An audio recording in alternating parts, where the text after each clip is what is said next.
Hello everyone, welcome back. Today we are gathered for the study of the third chapter, which is motion in a straight line. Now you see, in the first and second chapter we understood about the fundamentals of what physics is, how physics takes care of all the natural phenomena taking place, and in the second chapter we learned how to measure some physical quantities like length, mass, and also we studied about its units and dimensions. Now in the third chapter we come across motion. There may be various types of motion that are going on, like for example you are walking, you are riding a bicycle, there are children playing on a merry-go-round, there is sun which is at the center of the solar system and the earth which is revolving around the sun. All these are the types of motions, okay, and physics mainly deals in understanding all these motions. But we should first understand what is motion. Now take an example of this ball, okay. Now this ball is trying to move on this path, and this ball, after coming to this point, say this is point A and this is point B. Now this ball is moving from this place to this place, okay, and we say that this ball is in motion. But how can you define whether it is in motion or not? For the definition of motion you need one more parameter, which is time. Correct?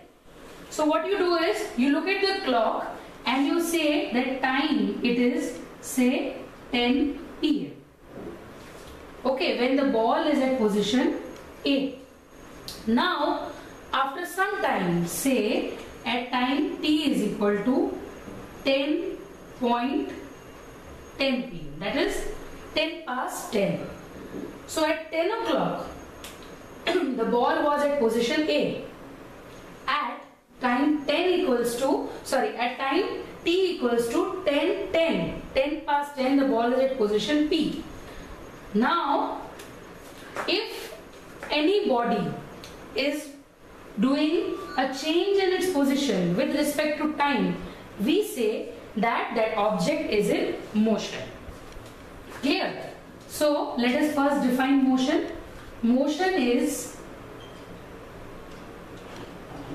change in the position of any object, okay, with respect to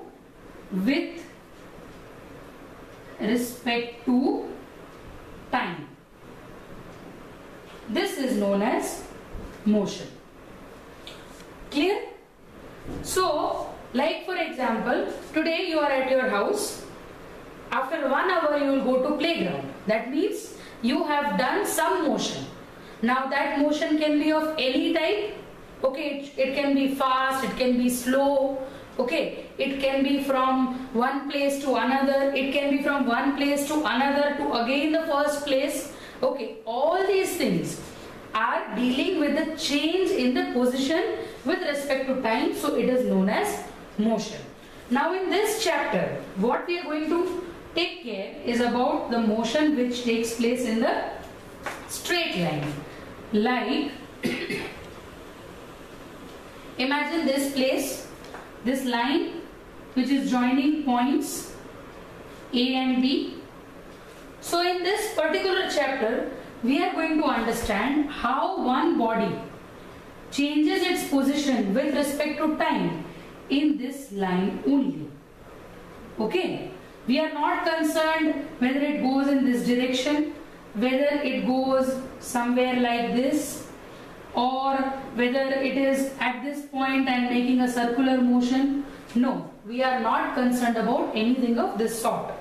In this chapter we will plainly focus on the motion which takes place in a straight line, and in beautiful word we can call it as a rectilinear motion. or you can only call it linear motion. So again, let me recollect. We are going to study motion. What is motion? Motion is a change in the position of any object with respect to time. And in this chapter, we will focus on the motion which takes place in the straight line, which is known as linear motion or rectilinear motion. Clear? So let us now define some of the physical quantities and understand its significance while we are studying the motion in the straight line. So the first is the position. So imagine a straight line. Okay. Imagine a point A and point B. Okay. Now at some time, say t is equal to 0, the object is here, and at other time, say t is equal to 5 seconds, the position of this object has been changed from A to C. Okay, so what is the new position? Now the position of this object is at C, which is 50. Say if this distance is say 10 meter. So at t is equal to 50 seconds, the position of this object is at 10 meter. So how do we understand it? We make a table of t versus d. T is time, d is the position. So at time t is equal to 0, the position is at 0 meter. At time t is equal to 50, the position is 10 meter. Again, at time t is equal to 100, the position will be, say for example, 20 meter. So with respect to time, what we are doing? We are defining the position of the object. So this is known as position. Now what do we mean by displacement? So again, look at this. This object was at t is equal to 0. The object was at 0 meter. Okay. At t is equal to 50 seconds, the object is at 10 meter. Okay. So now what do I say? That this term displacement depends upon two things.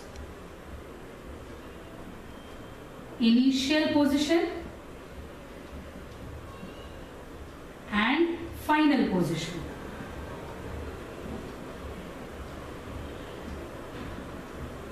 Initial position and final position. So let me define initial position as d suffix I and final position d suffix f. So the displacement is defined as final position df minus initial position di.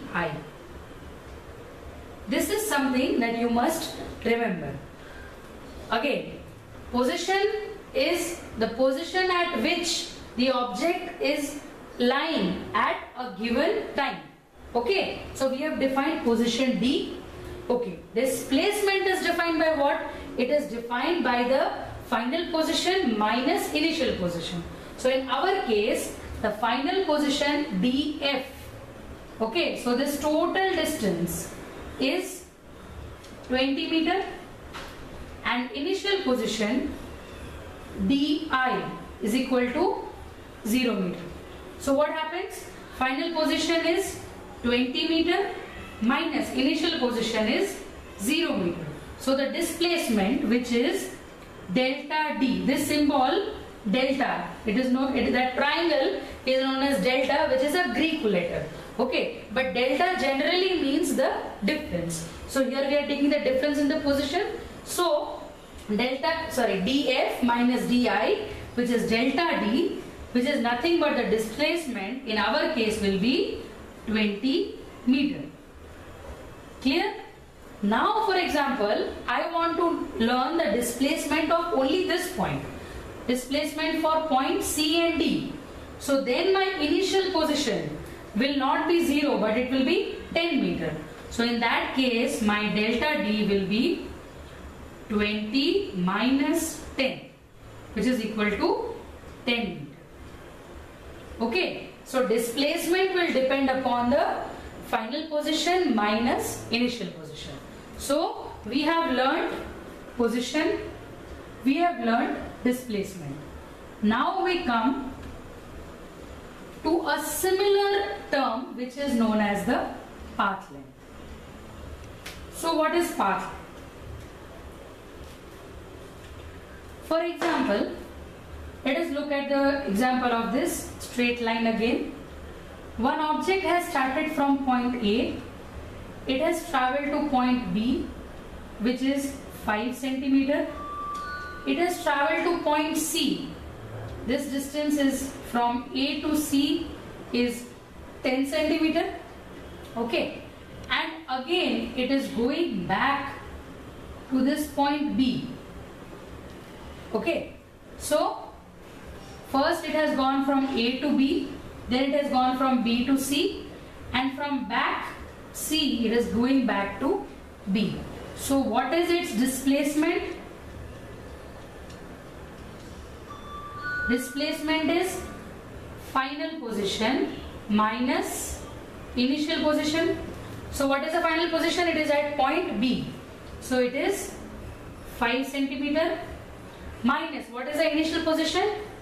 0 centimeter. So the displacement delta D is 5 centimeter. Clear? But there is one other term which is known as path length. So path length is total distance traveled.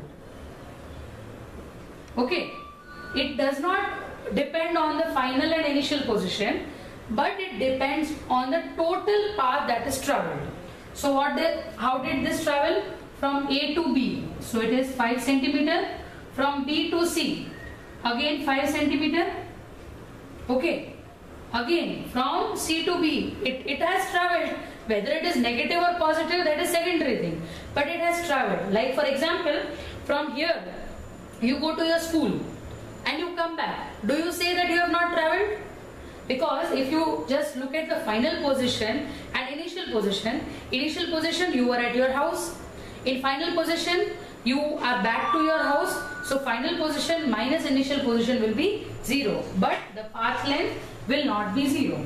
So it is 5 centimeter plus 5 centimeter, which will be equal to total 15 centimeter. So the total distance traveled by this object from point A to point B to point C and back again to point B will be 15 centimeter, while the displacement is only 5 centimeter. So you can understand the difference between the displacement and the path length. Displacement depends only on the 2 points, which is the final position minus initial position, whereas the path length depends upon the total distance traveled. Now if you are feeling little bit confusing, let me give you one small example of where the displacement and path lengths are different.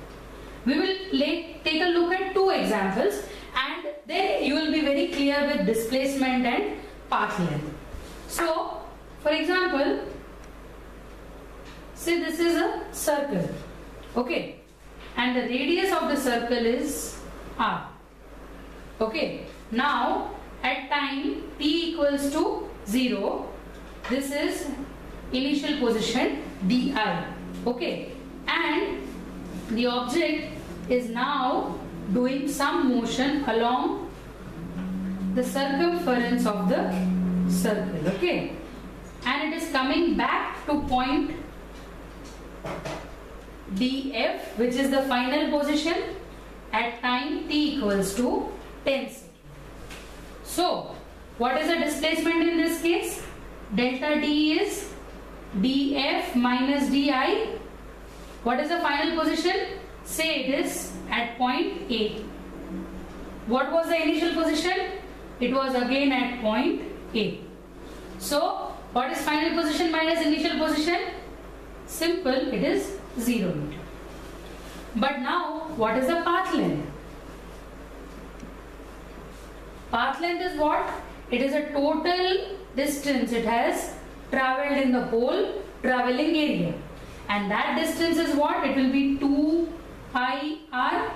R is the radius of the circle and 2 pi r is the circumference of the circle. So the total distance travelled by this object in this whole circle, it is 2 pi r meter.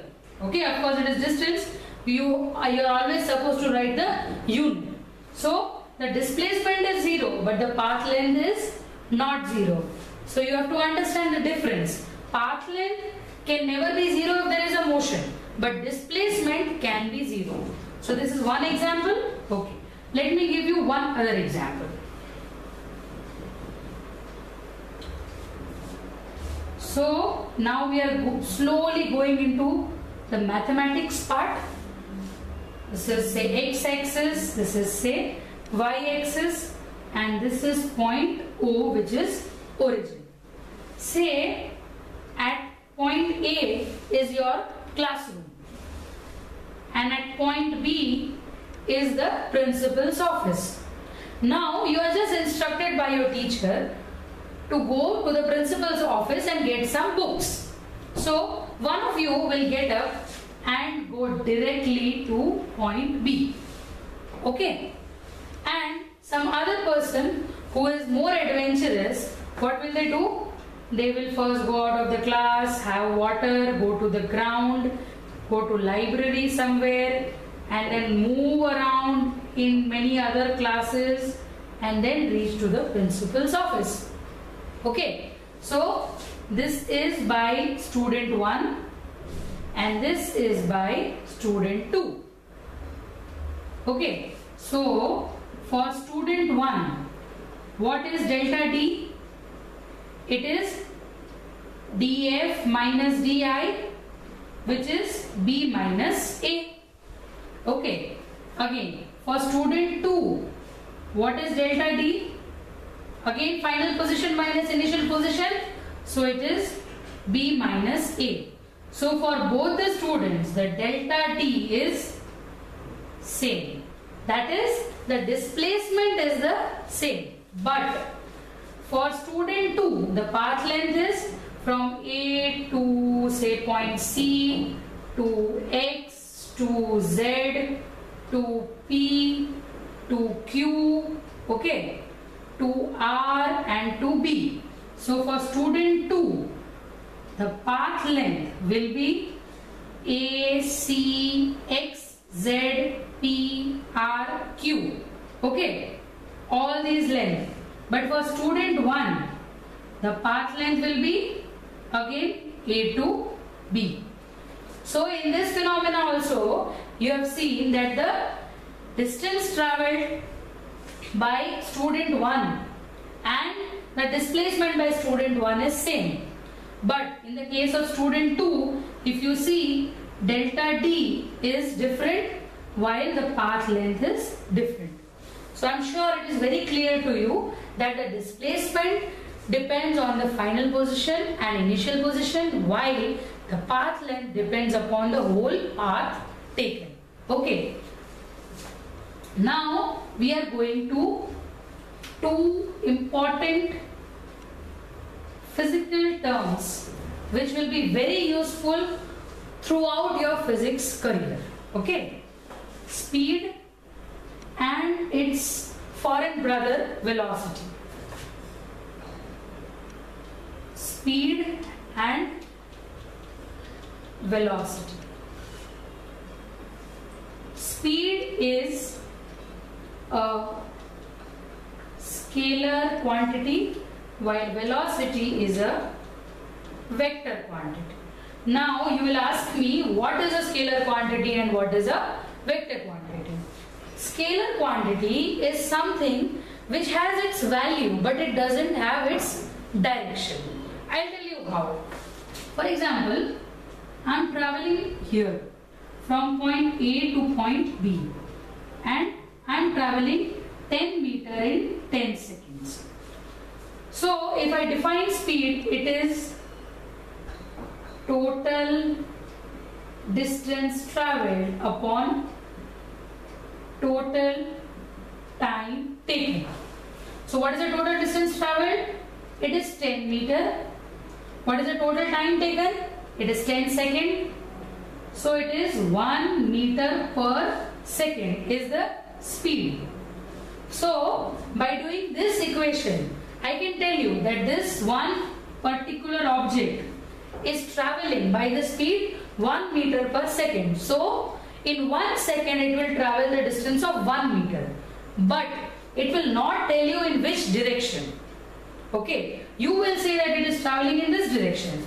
I can say it is traveling in this direction. Somebody will say it is traveling in this direction. Okay, so speed does not have direction, but velocity has a direction. So velocity is a vector quantity. You will have physical quantities that you will be studying, which will be a vector quantity or a scalar quantity.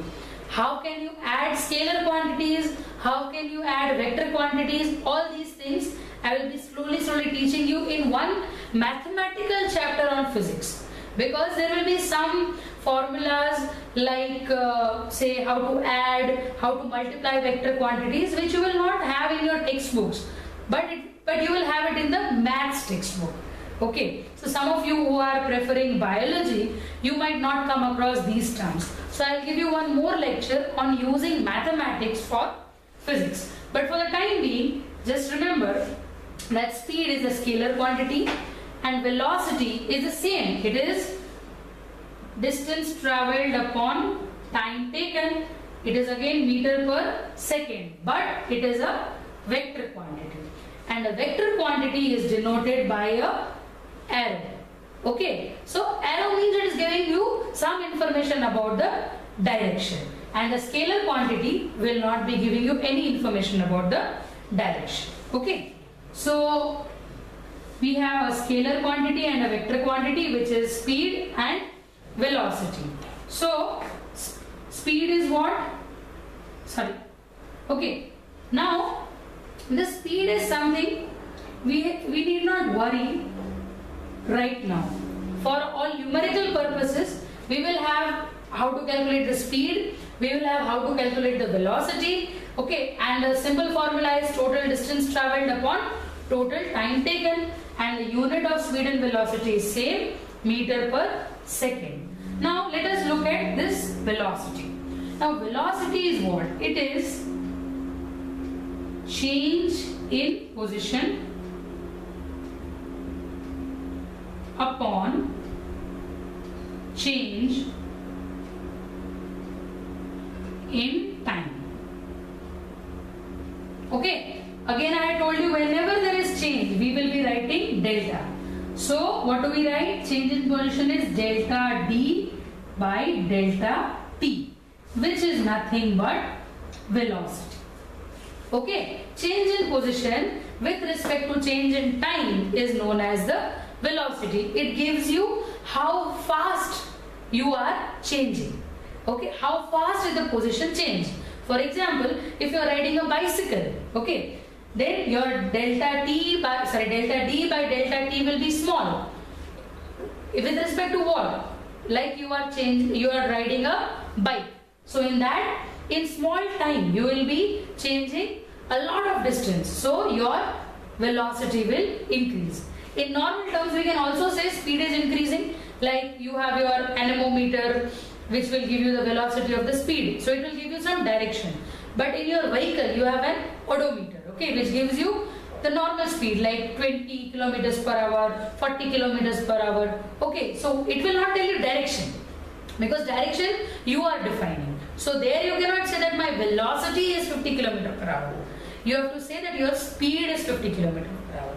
But when you are giving some information about the direction, like I am driving 10 meters per second in northwest direction, that time what you are defining is velocity. So I hope it is clear what is velocity, what is speed, how it is used. Okay. Now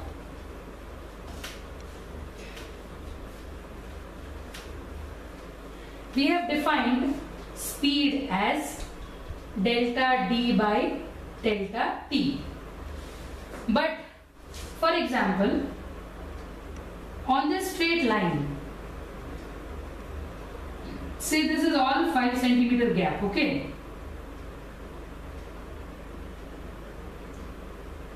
So from O to A, B, C, D, E.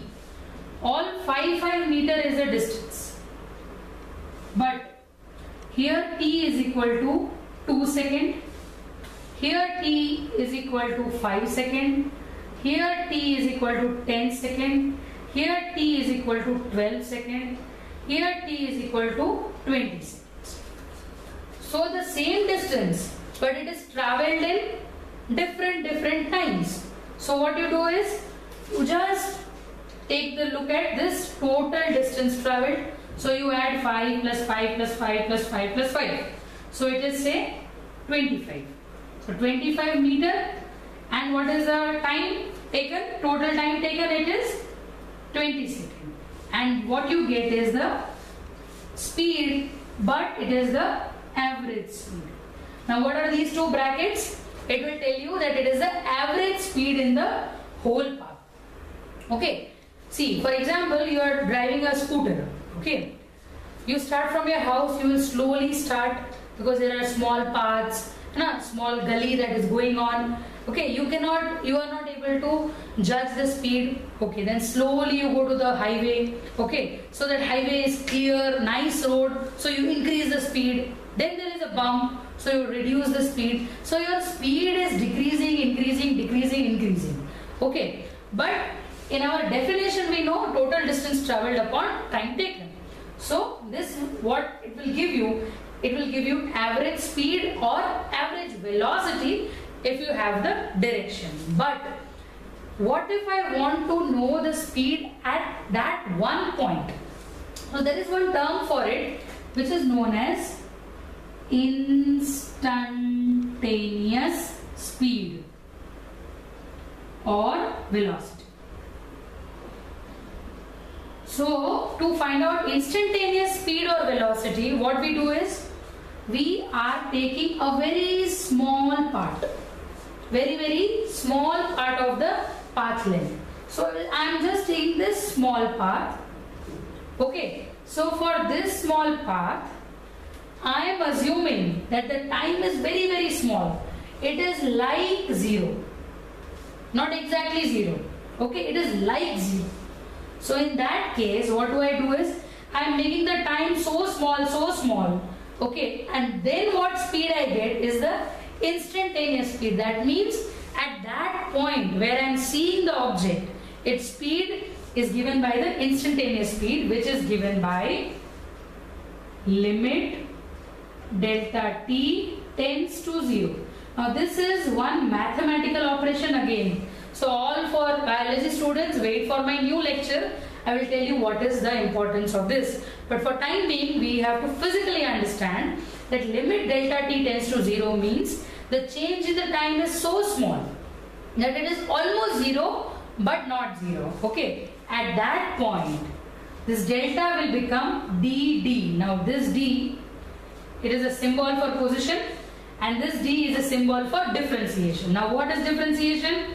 A fancy mathematical term again, but it is nothing but it is the change. It is the change in time. So just to avoid the confusion, I am writing d is equal to x. Okay. So now limit delta t tends to 0 dx by dt. It is a small change in position with respect to small change in time is known as instantaneous velocity. Sorry, I should not write average. Okay, I have to write instantaneous velocity. Clear? So what we studied? We studied position. We studied displacement, that is the change in the position. We studied the difference between displacement and path length. We studied speed and velocity. While one is a scalar quantity, the other is a vector quantity. We studied what is average speed. Average speed is the speed taken in the whole position, a whole change in the position, while the instantaneous speed is only for that small amount of time. Now the last quantity, which is acceleration. Now acceleration is nothing but it is rate of change of velocity. Okay, that is again change means delta V by delta T. Now the velocity is changing. First only the position was changing. So change in the position will give you velocity. Change in the velocity will give you acceleration. So what is the unit of velocity? It is meter per second. What is the unit of again T, which is second? So the unit of acceleration is meter per second square. Again, acceleration is a vector quantity. Okay. So in this particular chapter, up till now, we have studied what is position, how is it defined, what is the displacement, what is the difference between path length and displacement, what is speed, what is velocity, and what is acceleration. Okay, I am just taking a break in this chapter because all these terms, 6 terms that I have taught you are new for you. You will have to take some time to digest it.